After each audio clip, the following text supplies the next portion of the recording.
Қанатымнан бір құрап, ұшып түссе қауырсын, мен үшін де туған ел, жаның бір сәт ауырсын, бауырынан ақ бұлттың ажыраған шүйкедей, көкжиекке құлаған көлеңкемді танырсың. Осы өлеңіңіз кейде жаныма жақын көрінетті тұрады.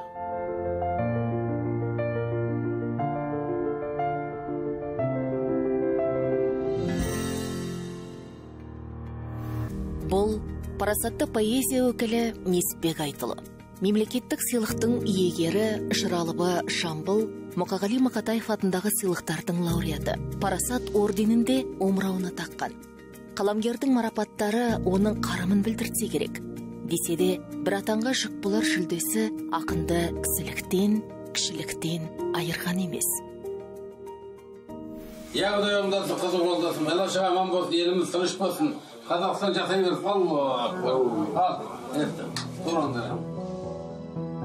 Оның сөзі мен өзі бір. Отбасында да, топ басында да ақын бір қалыпты. Тік мінезі, өр рухы, оның шығармасынан да, ісінен де анық байқалады. Бісмілләсімен қазағым деген уайымы қатар жүретіндіктен болар.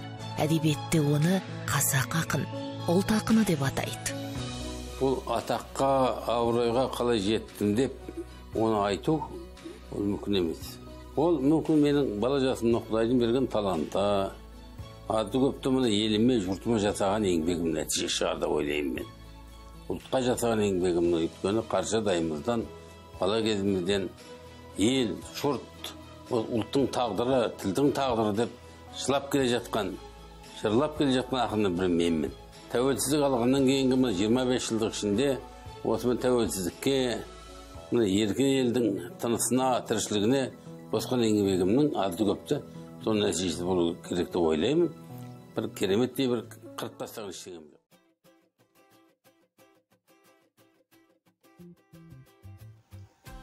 Құрметті оқушылар, сіздер жаңа роликтен Несіпбек Айтұлының шығармашылығын тыңдадыңыздар.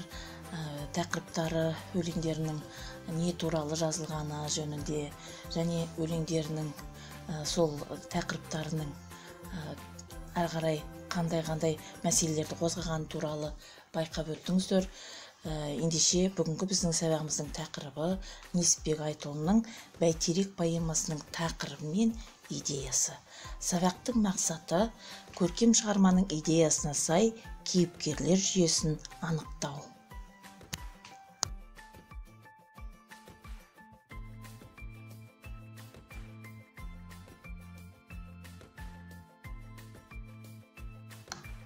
Балалар, Несіпбек Айтұлының Бәйтерек поэмасы бойынша енді талдау жүргіземіз.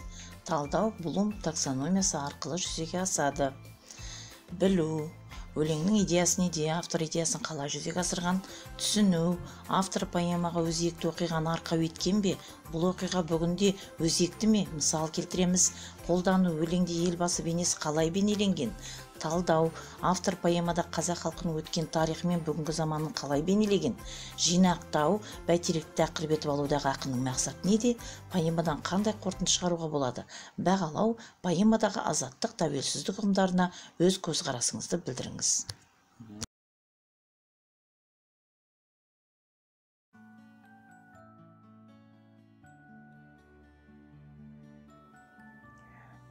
Келесі бізде балалар Несіпбек Айтұлының Бәйтерек поэмасының көркемдік ерекшелігіне талдау жасау туралы тапсырмамызды орындаймыз.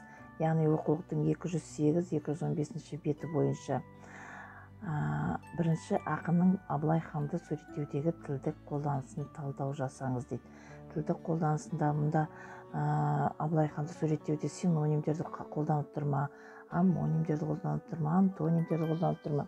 Яғни міне осы ерекшеліктерін жазып кетесіздер. Келесі, автор елбасы образын беруде қандай көркемдік құралдарды пайдаланды? Яғни көркемдік құралдарда метонимияны қолданып тұр ма, метафораны қолданып тұр ма, гиперболаны қолданып тұр ма, теңеу сөздерді қолданып тұр ма? Міне осы жайында өздеріңіз поэмаға қарап отырып талдау жасайсыздар. Келесі тапсырма, Несіпбек Айтұлының Бәйтерек поэмасының көркемдік ерекшелігіне баға беріңіз. Қазір біз кез келген тақырыпта өзіміз сыни ой жазып, сыни баға береліміз. Сондықтан да осы поэмаға сіздер өздеріңіздің ойларыңызды қорытындылап, сыни баға бересіздер.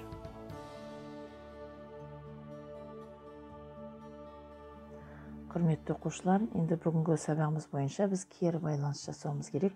Яғни кері байланысты білім қоржыны әдісі арқылы жасаймыз. Бірінші қоржында біз қоржынға осы бүгінгі тақырып бойынша түсіндім, жақсы түсіндім, сабақ маған өте қызықты болды деген өздеріңіздің ойларыңызды жазасыздар. Екінші қоржынға мен сабақты жақсы түсіндім дегендеріңіз, яғни ойларыңызды жазасыздар. Үшінші қоржынға бұл тақырып бойынша әлі де ізденуім керек деген сұрақтарым бар деген жаңағы ойларың болса, үшінші қоржынға жазасыздар. Үй жұмысы Несіпбек Айтұлының Бәйтерек поэмасынан үзінді жаттау.